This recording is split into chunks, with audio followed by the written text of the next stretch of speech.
mix what I like, what I like, what I like, what I like, what I like.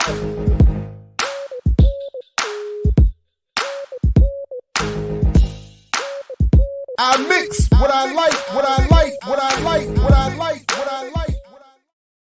Hey, good morning. What's up, world? Welcome to another edition of I Mix What I Like Live. Again, I'm Jared Ball. Happy to be your host. As always, please make sure you are all signed up everywhere you need to be, blackpowermedia.org. Here with the channel, make sure you hit that like button, subscribe. If you can, hit the join button.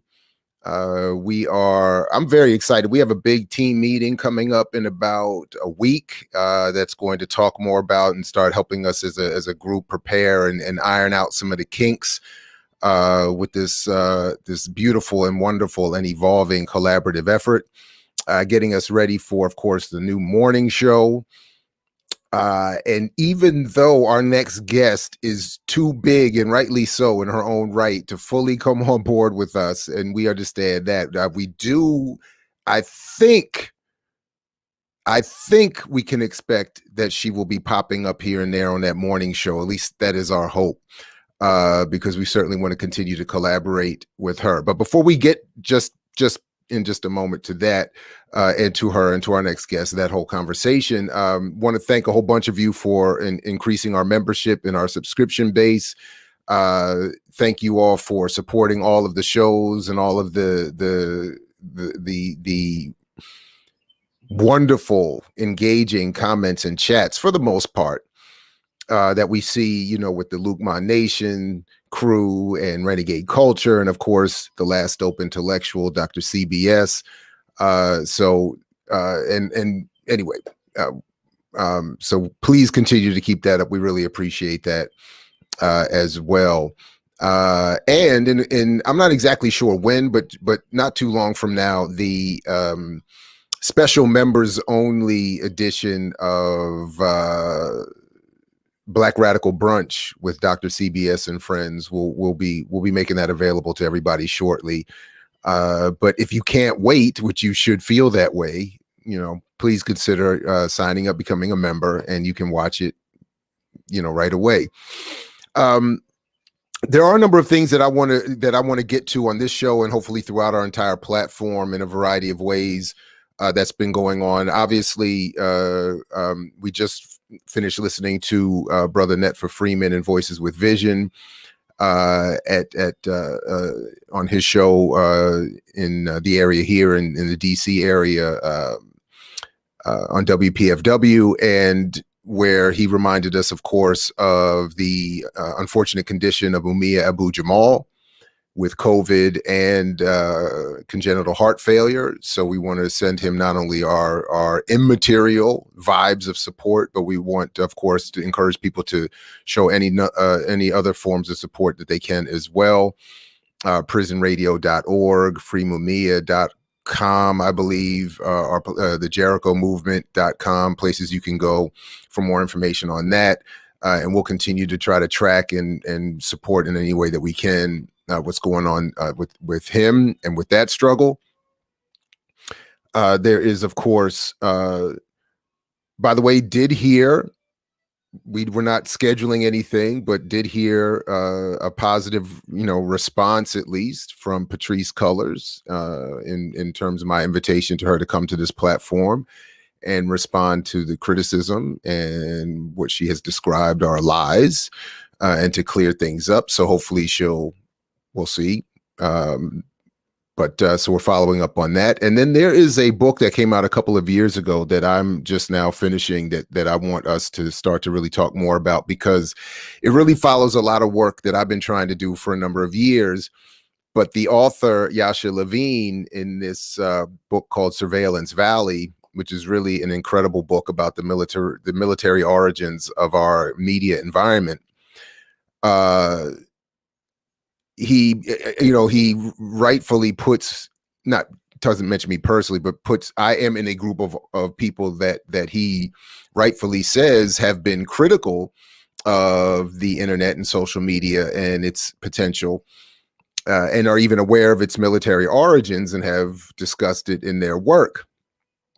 But we've not really tracked not only the specifics of that origin, but how it links directly up to what's going on today. So, for instance, one bit that I found that I did not know in advance, that many of us over the years who remember for decades now, the work of somebody like a Charles Murray and the bell curve, basically arguing that Black people are naturally inferior cognitively. And if I remember correctly, if you look carefully towards the end of the book, he talks about more or less providing all that Black and brown people need in their own communities, service-wise, in a way that others, and I think rightfully so, described as being penned in a more overt colonial relationship. But what I did not know is that he has a very specific history related to military intelligence, psychological warfare, and counterinsurgency that goes back, that went back prior to his bell curve writing many decades into Southeast Asia. Anyway, so that's just one little tidbit that I want us to follow up on in conversation with the author if we can. If not, I'm already preparing a little bit of a presentation because it dovetails so much with the work that I've been doing, over the years in some way, but trying to expand on now in terms of the relationship between psychological warfare, or what is euphemistically called propaganda, advertising, marketing, branding, commercials, entertainment, films, television, but its particular relationship to Black liberation struggles. So anyway, we'll continue to, follow up on that as well. But I just wanted to put that out there. And then also, of course, if you please do, if we can't, the authors don't do interviews, but if you see their work at Wall Street on Parade, you'll see why. Please just check some of the work that the Martins have been doing recently in detailing the trillions that have been going to the biggest banks and financial institutions, not only over the last since the last financial crisis in 2008 to now, to 2019, but just over the last year, between $6 to $9 trillion in just the last year, while we are supposed to be, I saw Al Sharpton over the weekend talking about the biggest, praising the biggest government expenditure for working people that is being credited to Biden in this $1.9 trillion COVID relief package. It pales in comparison to what the federal government has been, through public policy, transferring over to the largest financial institutions, not only this last year, but for years, pales in comparison. So anyway, we want to try to do more to cover that as well. But let's turn now to our guest for today, because in some way, of course, she's talking about so much of what we were just talking about in another context. And she's known to many of us as the African Esquire.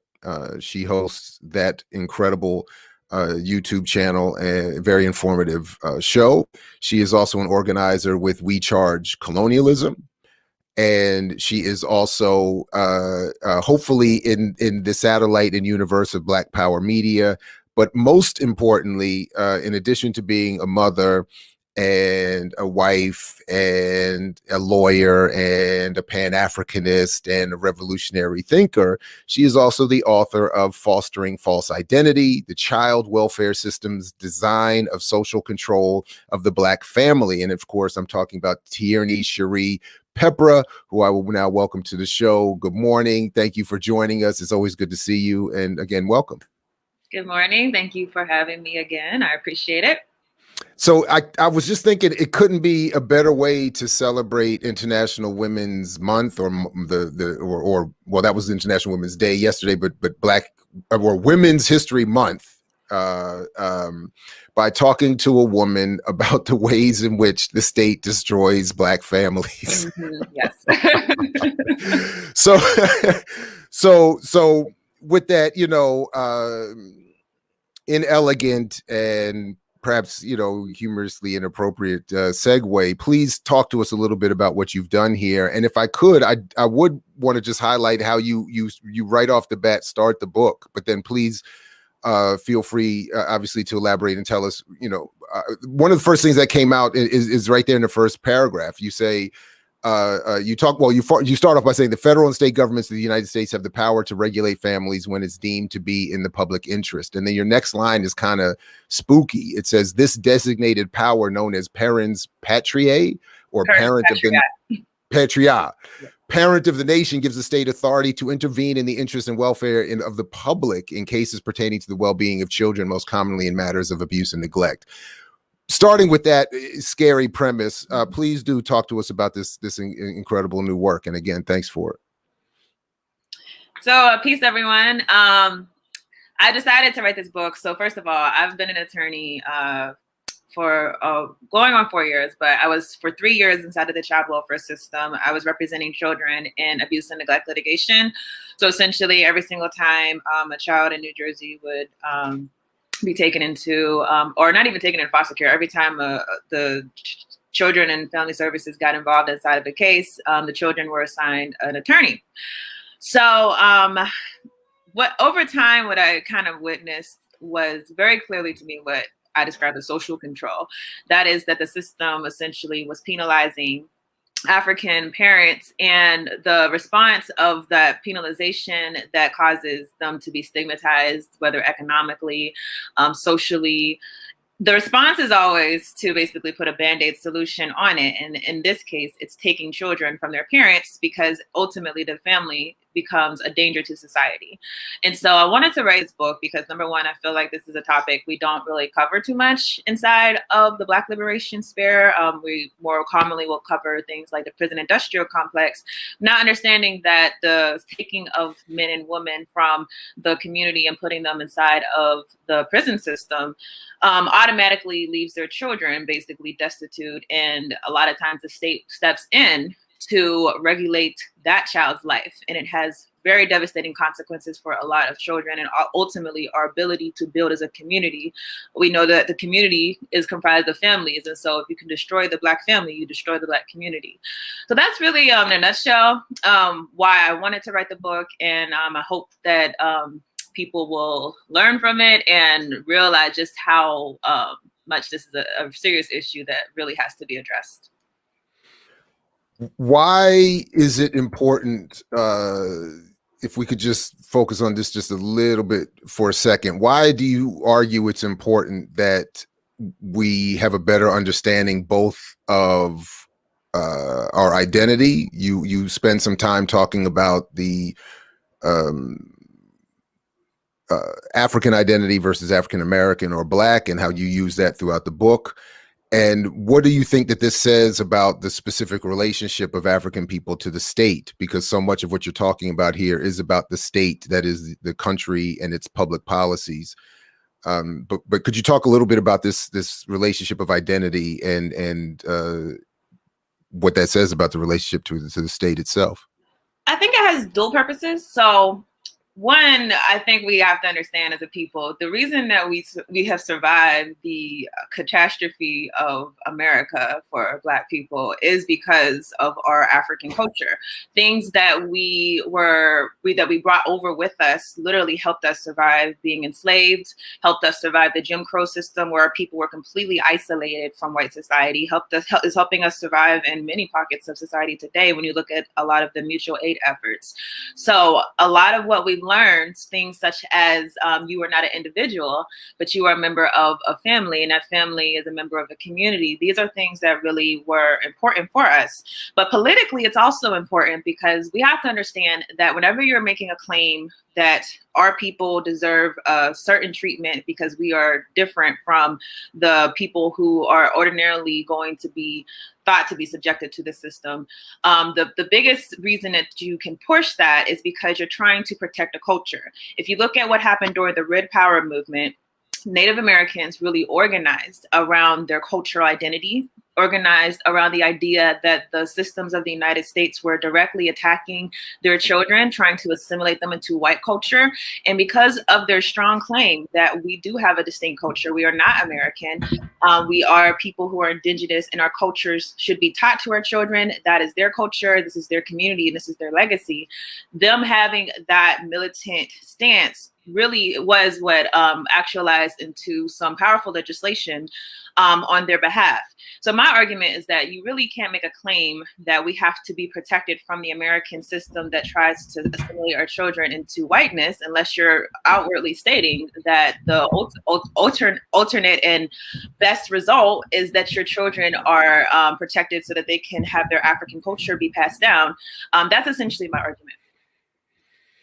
So, I mean, well, I don't want to go too far afield here, but it sounds almost like Pan-Africanism is again just tactically appropriate, or an African identity is tactically appropriate, even if for no other reason. I don't know. Anyway, it just because I read that, I saw that. Yeah, go ahead. I understand. Yeah, and I think that people should look back at a lot of the assimilationist rhetoric that has lived in our communities for a long time, that this idea that we are not, we're not African.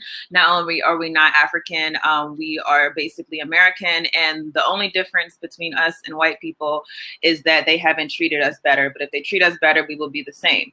These are the assimilationist ideas that were put into our community and pushed by a lot of organizations, some such as the Urban League, National Urban League, and they are really devastating to us. So we have to go back and really analyze these ideas that we have, that we're separate, that we're not a part of a global African struggle, because they ultimately leave us subjected to a government that's racist and has no love for our advancement to begin with.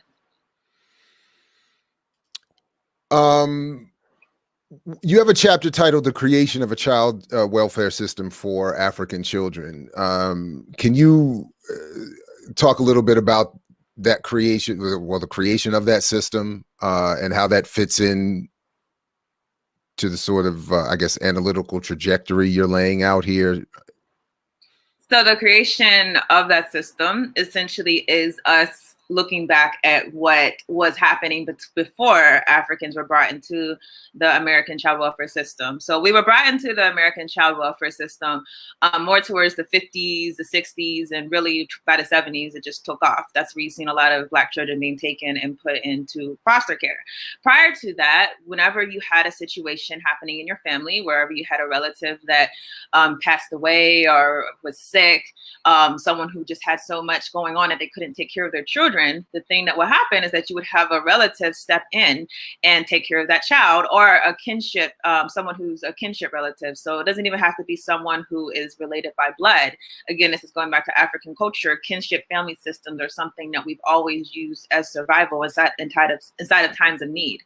And so when I say creation of a Black welfare system, I'm saying one that is actually proven. And if you look at what happened before our children were taken from their parents, it was proven that if we actually had an organizational structure, that we're not reliant on the state, but we were reliant on each other to protect our families, to be organized in a fashion that we could actually tend to our needs. These are proven solutions. I've never seen a systematic enforcement of doing well by African families that has had any positive effects, whether it's welfare, whether it's the education system, the healthcare system. In my opinion, that these systems are intrinsically created to thwart any type of advancement of our people. So we have to look inward, I think, whenever we're talking about caring for our children, and not look to the state that has always criminalized us as a people. So, and maybe you deal with this, and I just haven't gotten to it yet, or maybe read enough closely enough. But isn't that pointing to sort of this contradictory space we find ourselves in? Because on the one hand, it's almost like the story you begin with of, the very traumatic story your book begins with, that if African people seek to organize themselves familially or socially in ways that the state finds uncomfortable, it can still illegalize that and punish it. So in other words, if African people develop kinship systems, develop upon historic kinship systems or relationships, that aren't recognized by the state, and I would assume would likely not be recognized by the state, couldn't they legally still intervene, quote unquote, and interrupt that sort of re-Africanization of a community?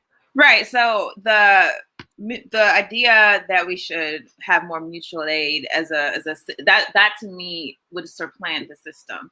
There are calls more and more, especially as challenging systemic racism is now more common. There are calls even in the white circles of people that we should consider abolishing child welfare. Because as I go into in the book, the system literally began as a racist experiment. That's literally what it was for. So there's a lot of calls universally that child welfare is not being done correctly. If you look at the amount of children who are going into foster care, most of them are not going into foster care because of abuse. About 61% are going into foster care because of neglect, which is really poverty, if you think about what neglect breaks down to. And there are a number of neglect-related categories that also have led to another number of children going to foster care on top of that 61%. So the system is not for protecting children. The system is for regulating poverty. If you're having a system for regulating poverty, this can have no positive means for African people who are the most impoverished in this nation.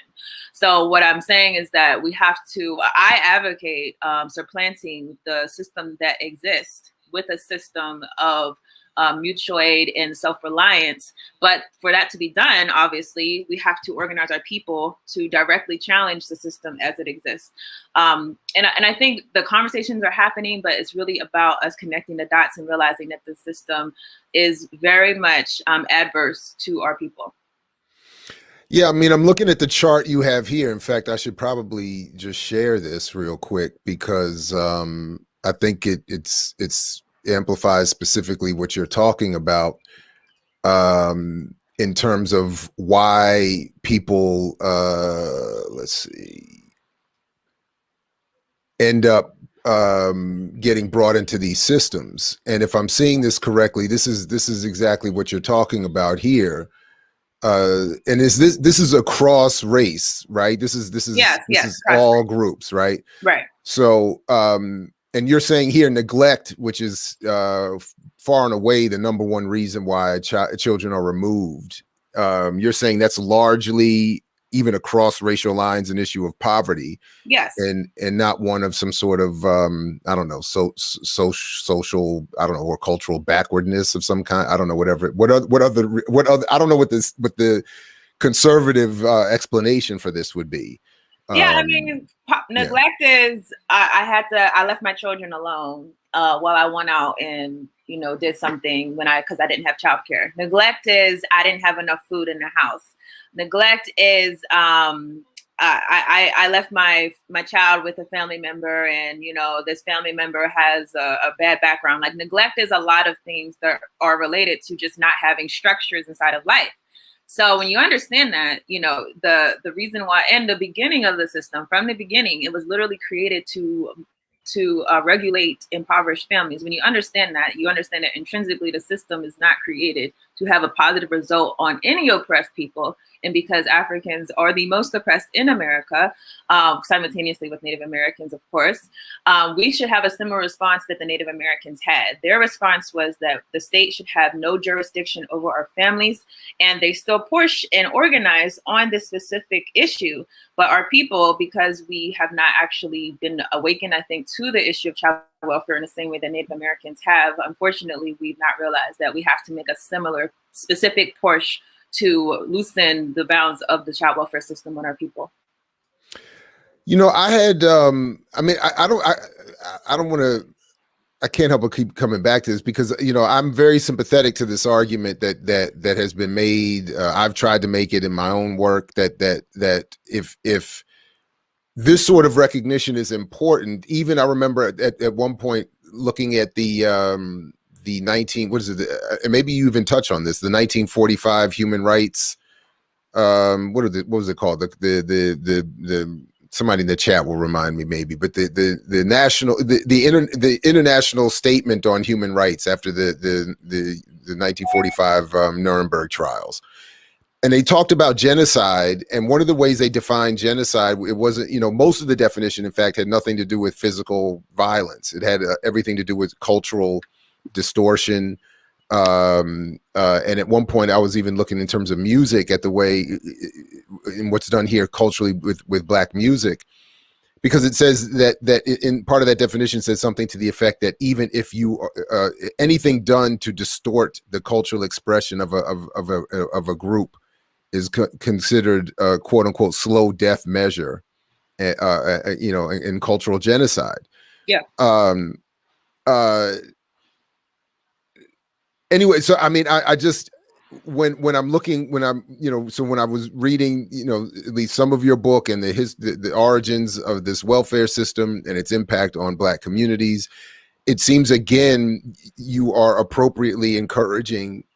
Again, if only tactically, if people don't feel comfortable doing it beyond just the tactic, this adoption of a different self concept, in this case, an African self concept, a colonized self concept, opens up a whole spectrum of not only analysis or ideas, but legal, tactical forms of redress. It seems that way. Am I? Yeah, it does. I mean, even there's a specific human rights document that says you do have a right to your culture, for example. So there's a real recognition that robbing a people of their culture is really an assault on their identity, but not just assault on their identity, but an assault on their political autonomy. And then Native Americans, like I said, they recognize this, and because of this, they have specifically organized around this issue of forced assimilation that has happened from the government. Unfortunately for our people, because for such a long time, assimilation was not something that was a goal of any segment of our population. Whenever the child welfare system intentionally went after Black parents to take Black children and a lot of times place them into white families, we did not identify this as being an assault on our autonomy for a long time, but probably more so in the Black Power movement. That's when you started seeing a lot of people rise up against these types of schemes. The National Association of Black Social Workers was one of the organizations that put out in the 70s. They laid out how the child welfare system is specifically targeting Black families, that the child welfare system's goals of placing Black children with white foster parents is cultural genocide. That's what they've called it.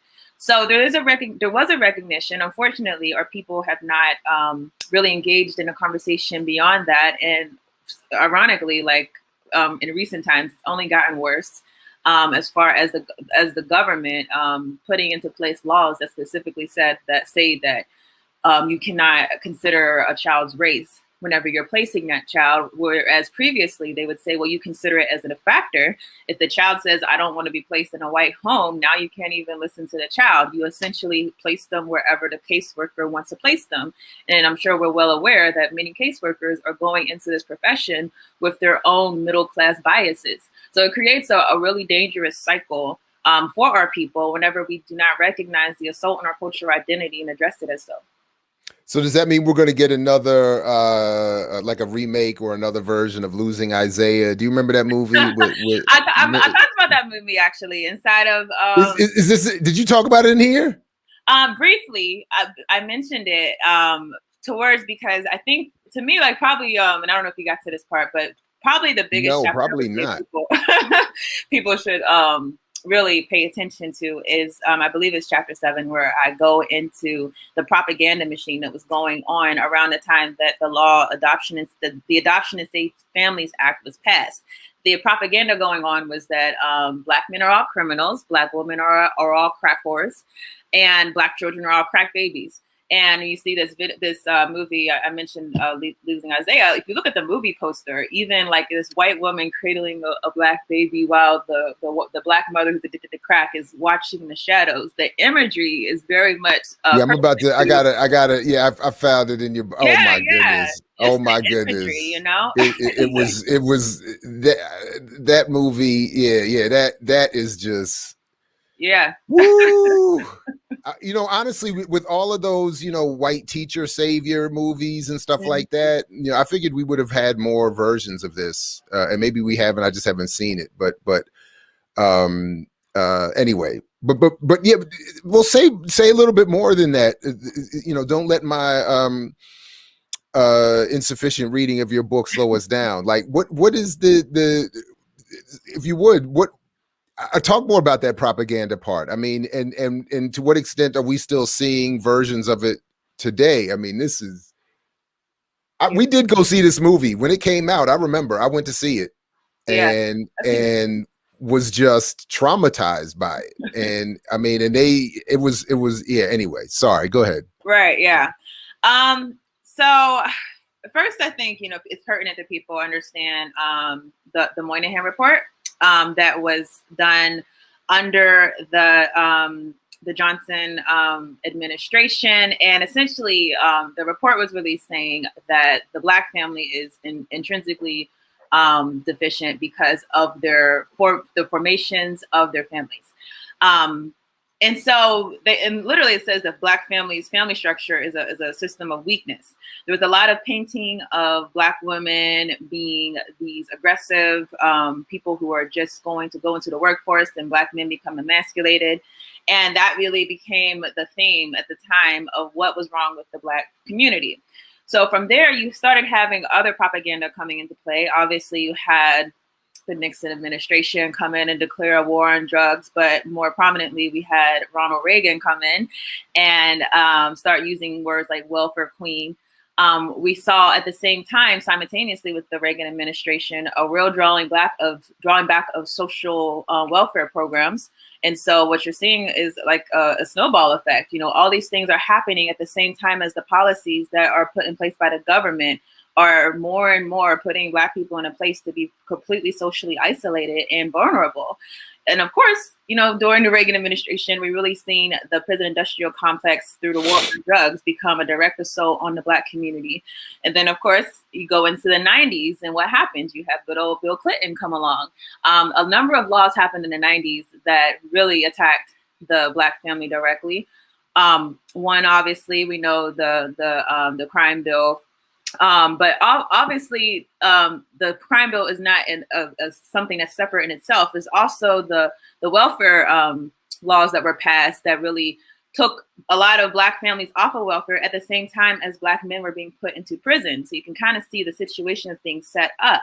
The conversations around that legislation, though, at the same time, were talking about, well, what are we going to do about Black children? Newt Gingrich actually said that, well, if you can't afford to pay for your children, we'll just put them into foster care. So then you have like I said, the Adoption and Safe Families Act that gets passed, and that pushes a lot of children who are in foster care to be adopted very, very quickly. You have basically 1 year to get your act together once your child is in foster care, and if not, your parental rights can be terminated. And then following that, there was another series of laws that were passed called the Multi-Ethnic Placement Acts. And those laws specifically said, again, that you cannot consider race whenever you're placing a child. So if you look at all these laws together, and again, with the stationalization of the Black crack whores, the crack babies, and all these things, and the Black criminals, you're looking at all these things together. What you really realize is that this was a direct and calculated assault on the Black community, not just to imprison Black men, not just to economically castrate the Black woman, but in addition to take their children and place them as an alternative to being with their families, with families who are more affluent and preferably white. Speaking of all of that, you know, I'm glad to see that you also covered this incident of a couple of years ago too. Could you say a word or two about this image and how it fits into the narrative you're creating for us or recreating for us? Because this was crazy, and even the propaganda aspect of it, in addition to the whole child welfare piece, is crazy.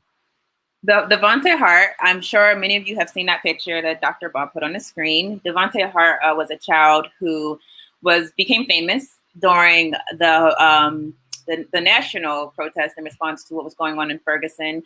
At that point, he was at a rally, I believe, in Seattle with his white adopted mothers.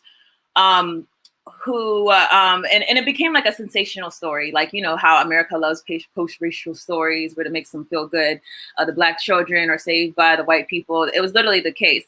Devontae had 5 other siblings, all of whom were adopted by this white couple. So what happens is the national headlines are featuring stories talking about these children, and you really see the white adoptive mothers really digging into these ideas that they're the saviors of these children. I was quoting one of the articles. They're basically talking about how the children were crack babies. They cried all the time. They cussed. You know, they just didn't know what to do with themselves. You know, really painting a dismal picture of these children. Now, objectively speaking, we could see that these people are lying. And now, in hindsight, we can see that the mothers were the ones who had mental issues clearly, and were projecting that onto the children. But what happened after was a very tragic situation. Essentially, the children were being abused. These Black children were being abused. And these are, again, children who were taken from their families. These were foster children originally, but their parents' parental rights were terminated, and they were placed with a white couple. And these children who were supposed to be being protected but from whatever risk that their families posed to them were being abused by these people who adopt them. Long story short, you know, you can look up the full story on your own, but essentially the 2 foster mothers drove the children off of a cliff in a murder-suicide. All of the children were killed. Now, the worst part of this story, and it's a horrible story to begin with, is that Devontae had a biological mother and father who, and it wasn't just Devontae's 2 biological siblings were also adopted by the couple. So he had 2 siblings who also belonged to his biological mother and father. They weren't even told that their children were murdered. The only way that they found out about this was that their the aunt who was originally a placement for the children, her attorney told her that your nieces and nephews were murdered. So think about the fact that this family separation, not only they didn't have the dignity to tell this woman that her children were murdered by their foster parents, and even worse, the parents who the reason why their children were taken. One, the mother, she was at the time dealing with substance abuse, but she, according to her, she was functional. And a lot of, you know, I'm sure a lot of us know a lot of people who struggle with substance abuse, but they're functional. They can actually go to work. They can take care of their children. They're not a risk to their children. They just need some help. By that time, she had completely been clean for years.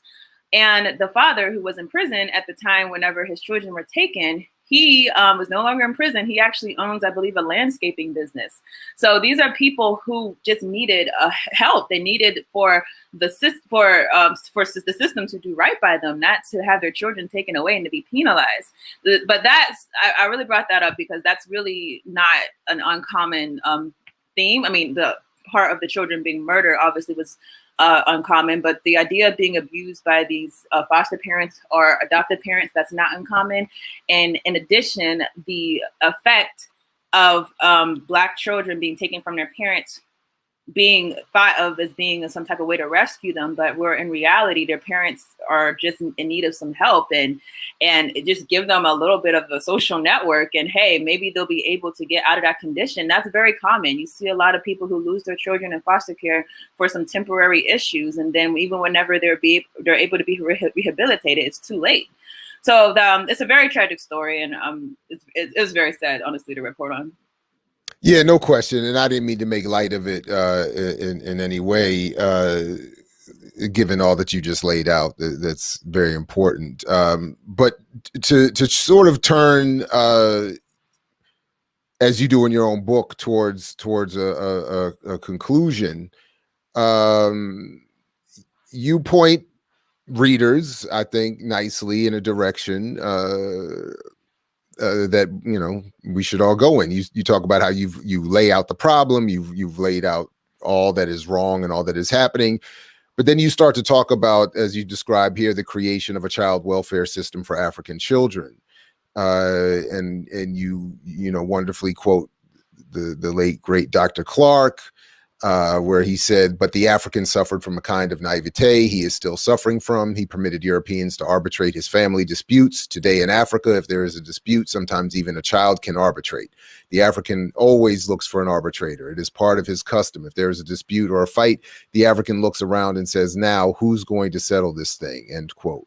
So what are you encouraging as you describe the creation of a child welfare system for African children? We have to take care of our own.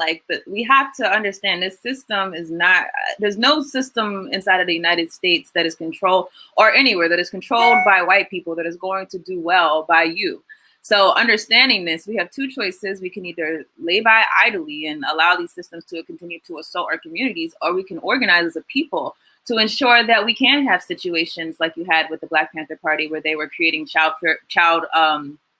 care systems and creating free breakfast programs and creating ways for us to take care and educate our own, but not just educate, but seriously look at ways that we can help those of us that are the most at need, because we know that capitalism has just had a devastating effect on our people. We know that issues of redlining have had a devastating effect on our people. We know that the prison industrial complex has had a devastating effect on our people.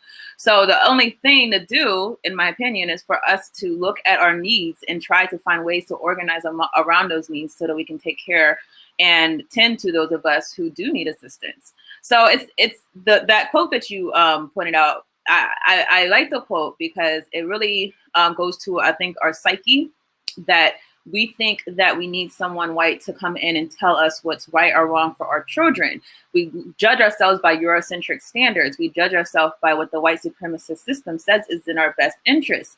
This is not a smart thing, just thinking historically. If these are people who went to war with you, why are you depending on them to be the arbitrators of your families, to be the moral go-to as far as what's good for your children or not?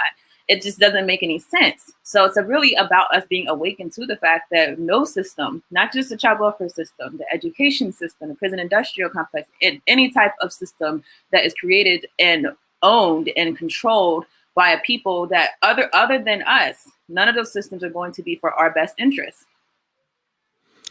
Well, just for the sake of our Google, YouTube overlords, I think my guest is tripping, because I think this new COVID relief bill and Biden has, this $1,400 check is about to take care of all of these issues. So I don't know why we would need to organize something for child welfare. We're about to get $1,400, or some people are about to get $1,400 at some point in time. I hope saying that. I haven't been in those circles, so I'm hoping no one's really of that belief. More and more, I see that the Biden supporters are silent, if anything else. Well, the reason I'm joking with it is not only in terms of the point you made about propaganda, but the point that, because I did happen to watch some commercial television news media this last couple of days, and I'm just seeing how they're trying to promote this COVID relief bill. And they're absolutely intending for people to believe, they're describing it as a giant step, quote unquote, and the largest relief, for working people in decades. Somewhere I'm certain someone, maybe not many, but someone is thinking that things are getting better and we're headed in the right direction. And yeah, so I just wanted to, as I always ask, as we're starting to head towards to wrapping up, is there anything that there's so much you've covered that I haven't even finished reading myself, but I want to, if there's anything you want to make sure we cover at least before people get to the book, and then of course, or mention that I didn't invite you to bring up, please do. And then of course, in the process, please let us know where people can get the book, and maybe a little bit about what We Charge Colonialism is doing in service to the work that your book calls as necessary. Sure. So maybe one part that I also really enjoyed going into the legacy of assimilationism inside of our Black liberation spaces. A lot of our go-to leaders, a lot of them at sometimes in their philosophy did adhere to assimilationist ideologies. So, for example, I love W.E.B. Du Bois, but we know the way that he started off was not the way that he ended. And so at one point, he was someone who believed that our quintessential goal was to basically match up to whatever whiteness told us we should be. So understanding that is very important, because when you look at modern times today, when you look at how these organizations that are the most well-known ones, whether it's the NAACP or the NUL, and now more and more Black Lives Matter, when you hear how the rhetoric is coming out of this movement, essentially telling us that we just need to be like them, we just need to get like them, understand that this is not coming from a mindset of someone who means good for you. Assimilationism is still racism. It's racism telling you that you should be something other than who you are. You are an African person inside of America, and you should organize accordingly. So that's another important chapter that I hope everyone reads. But honestly, the whole book, I try my best to lay out this real plead with my people that we have to take this issue serious. We have to take what's happening to our children serious. Every time I hear a story, my mother is actually a caseworker, so I get to hear lots of stories about African children just being indiscriminately taken from their children, from their families. Every time I hear these stories, it has a devastating effect on me, because I understand that foster care is no place for any child, particularly if you're being put in foster care with someone who you don't know. I mean, at least if you're being placed with a relative, there's some level of comfort. But when you're being placed with people who you have no connection to, being placed outside of your community, outside of your culture, that has a really devastating effect, not just to your psyche, but even just like you've seen with the Devontae Hart story. You could very much be subjected to a lot of dangers from people who have different reasons for wanting to be foster parents. So I would say essentially that's, what I would say about the book. As far as WCC, We Charge Colonialism, I think that this issue of protecting our children from the child welfare system relates to that, because this is another extension of colonialism. Colonialism being that we're being controlled by an outside force. Even when we're in our communities, of course, there are many institutions in America that resemble a colonial relationship, and I would not even just resemble, are a colonial relationship. And really the charge of We Charge Colonialism, now we are really specifically trying to raise that descriptive narrative that we are not just being affected by discrimination or racism, but this is a specific systemic effort that is international. It's not just domestic, where you have European capitalist entities who are collaborating for our collective exploitation. So if we understand that these are the systems that we're facing, I think that we talk about them differently. We don't talk about integrating into the system. We talk about destroying those systems. And I think it will just determine or change rather a lot of the ways that we choose to address our issues. Do you have, well, just quickly, where do people go to get the book? And I want to just say very quickly, I don't want anyone, and you included, to mistake my not having finished the book for a suggestion that it's not incredible. I'm just not a fast reader, and I'm not incredibly organized at the moment. So my time is not being put to its best use, but so I am going to finish it. I'm going to continue reading, and hopefully we'll have another conversation about this at some point, or as I learn more. But so definitely want people to read it. But where can they go to get the book? I posted a link in the chat but it's on Amazon. If you don't see it, it's just Fostering False Identity. If you look that up, you should take you right to the book. And I also always push it on my channel. So if you are watching me on YouTube, I'm sure you've seen the link pop up. Well, speaking of which, do you have a quick minute can I ask you a question or two about some of your recent broadcasts? Yeah. Do you have a minute? Okay. Yeah. Because because I hope people are watching the channel, Afrikan Esquire, and there's a number of things I just wanted to ask you about very quickly to see. One of them was, can you elaborate or share with us what you, just a little bit of at least what you were saying in your Obama confessions broadcast a couple of days ago, Black President Useless to Black People. What? Well, it's just so funny when I hear people make excuses for Obama being a black president, like, oh, you know, he had so much resistance. He had all these white people. He couldn't do anything for us. Otherwise, he would have, you know, completely been done away with. So what's the point of voting for him? Like, if you're going to put someone in office that you don't even expect to do anything for you, it doesn't make any logical sense. If anything, you should push for a white person because they won't have as much resistance as a black person. So I never understood that. And I think whenever he came forward and said that, oh, well, the reason I thought reparations were just, but I just felt like, well, you know, I can't push this because there's so much backlash. And again, as I said, like, how do you have backlash? We didn't even bring it up. I mean, I've never heard him even hint that was something that was on his mind. But, you know, it's just funny hearing all these excuses like after the fact. And the reality, I think, is obvious that a lot of our people who were so happy whenever he was in office, you know, have just completely been just the mesmerization, like, has just been dead. Because we understand that was just a symbolic gesture to make us feel good, but have no actual benefit for our people. So having understood that, his go-to legacy is I was the first black president. And if that's your go-to legacy, and you know, more and more black people are saying, well, this guy did nothing for us, I think he feels like he has to kind of clean up after the fact.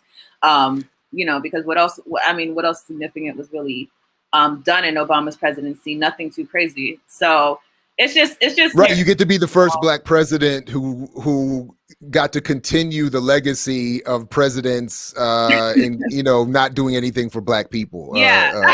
I mean, congratulations. No, it was the same thing that I've been thinking for years. You know, on the one hand, you're telling us to vote for you so that we can have our first black president, with the implicit idea that something good will happen for black people. But right.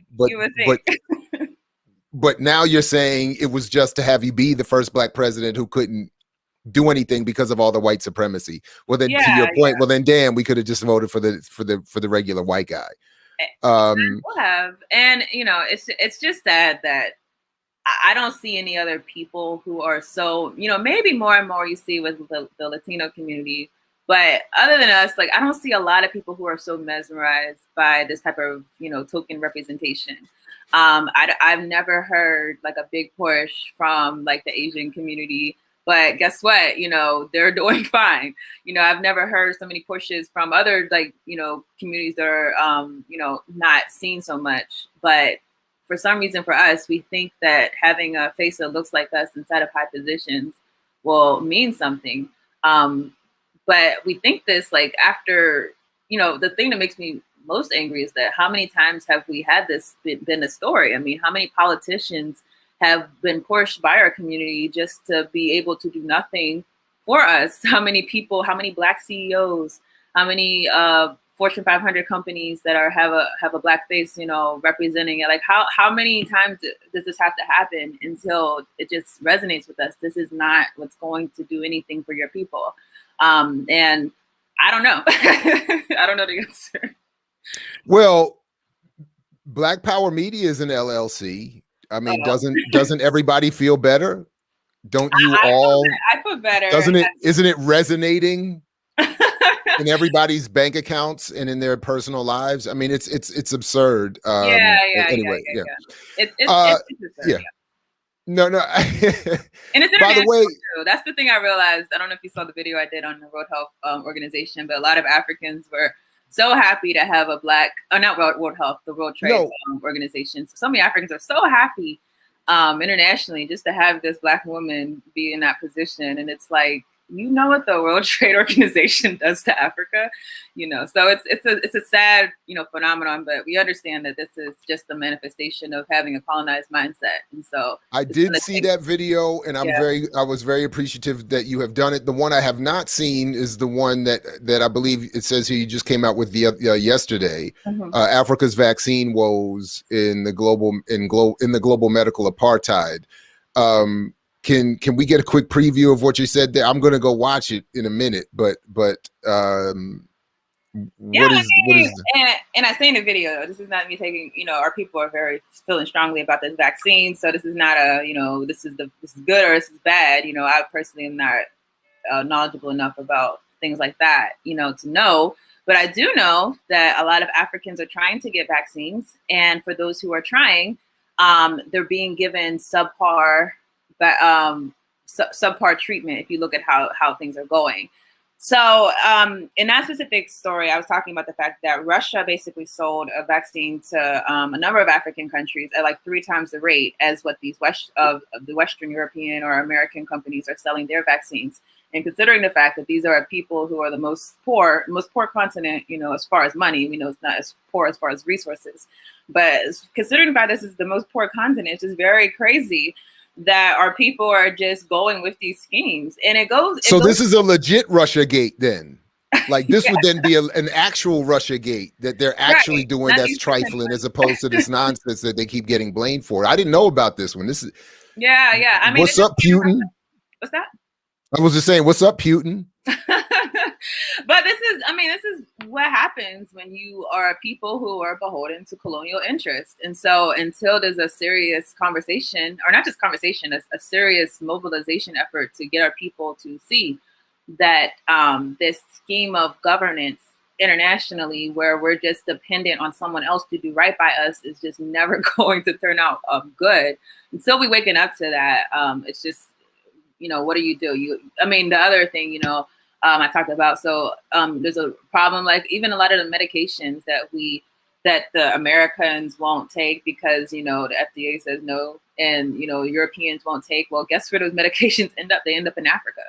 So it's a sad situation, but, it's something that has to be completely undone.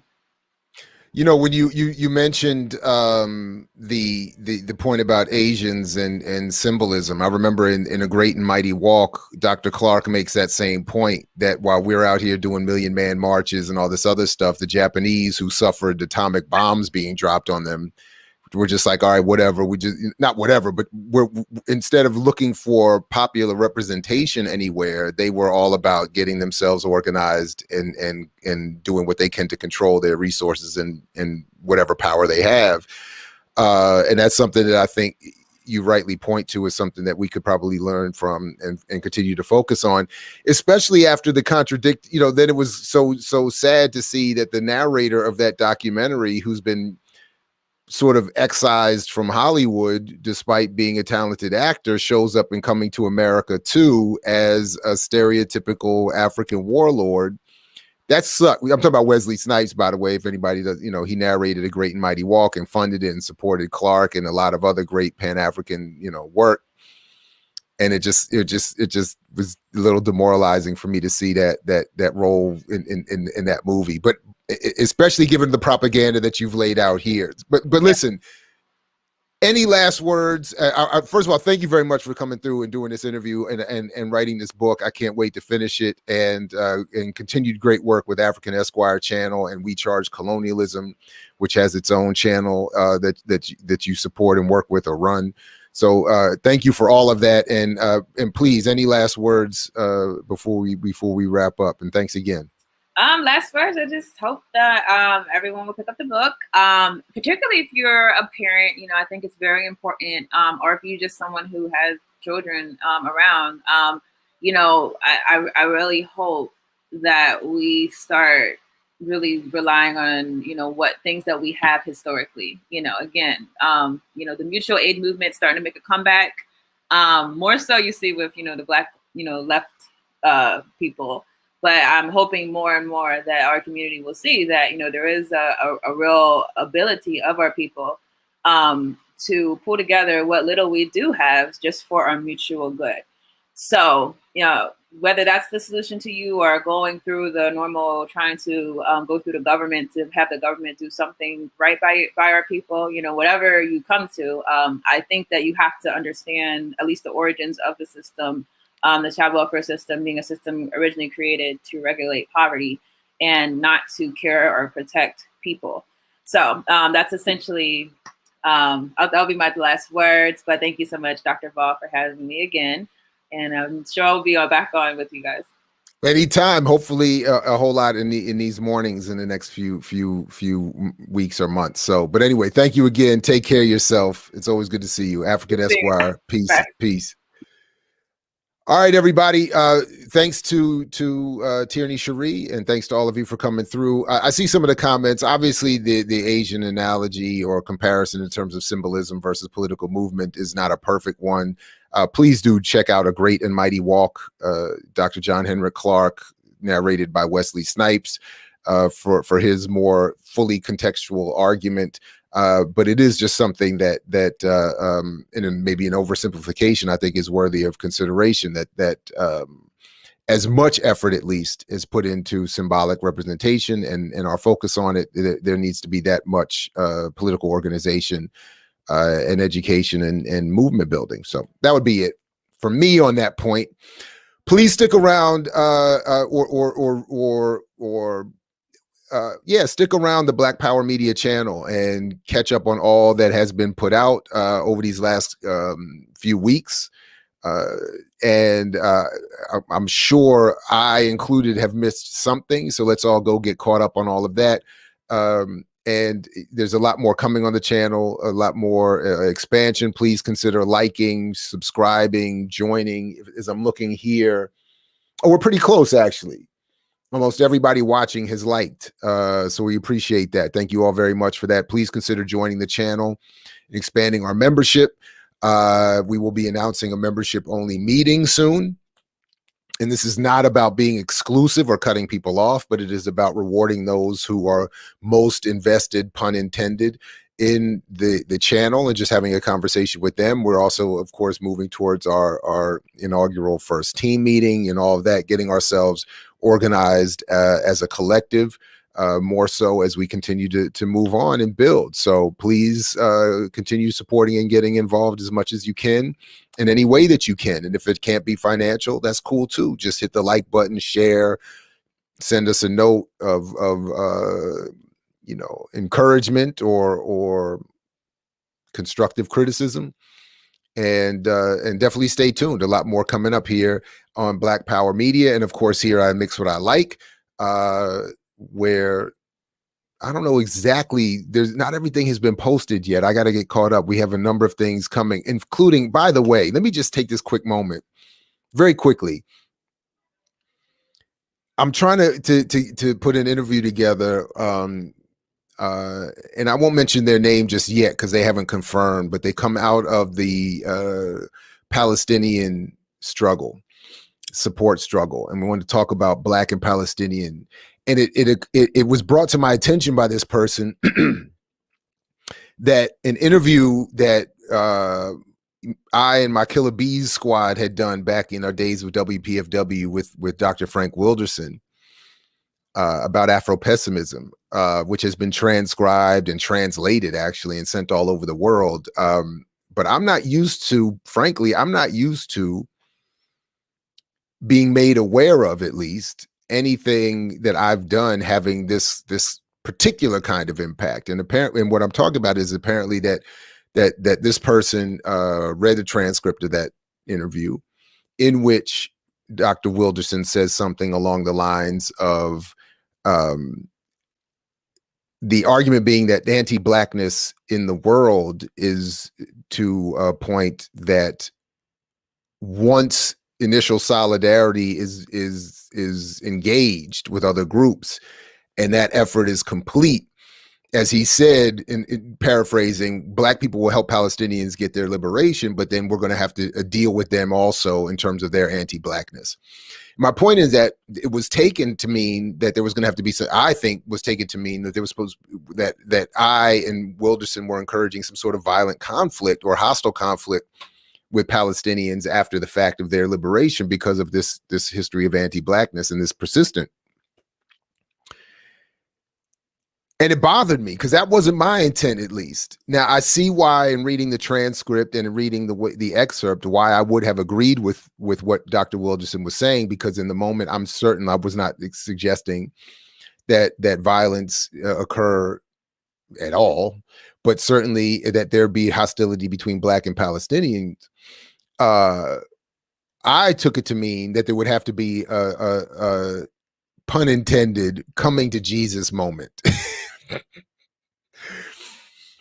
after this liberation of Palestinians, to deal with the anti-blackness in their community, if there's going to be a continued evolution in terms of humanity. So I'm hoping that we can get this stuff straight, because there's been a number. This is not the first time recently that my quote unquote proximity to Wilderson and Afro-pessimism has come up in a negative way. So I hope we get to have these discussions, and I hope we get to even maybe have some more debates and discussions around Afro-pessimism. I did some more reading after this discussion, and have acknowledged I haven't read Wilderson's Afro-pessimism work. I've read Incognegro and a little bit of his theoretical work, but that wasn't really what was. So I had a lot to learn, and maybe I am and have been wrong on this issue of Afro-pessimism. So we'll have to talk maybe again with Dr. Wilderson, get him back, and maybe, do some more reading, et cetera, and so forth. But in the moment, I just want to make clear, I'm all about solidarity, anti-colonial, anti-imperialist solidarity. I do think that there are rampant issues of anti-blackness in the world that have to be addressed. But maybe I just misunderstood Wilderson's argument, and or that in that moment, Anyway, so I hope we get to clarify that. I certainly look forward to being able to do that, and for this crew and this community to have this discussion. So anyway, thank you all for joining me again. Thanks everybody for thanks again to Tierney Sheree and Afrikan Esquire for coming through. And as always, as Fred Hampton used to say to you, we say peace if you're willing to fight for it. So peace, everybody. We'll catch you in the whirlwind with Garvey and Deruba and all of them, in the New York 21, all of that good stuff. Peace, everybody. I mix what I like, what I like, what I like, what I like, what I like.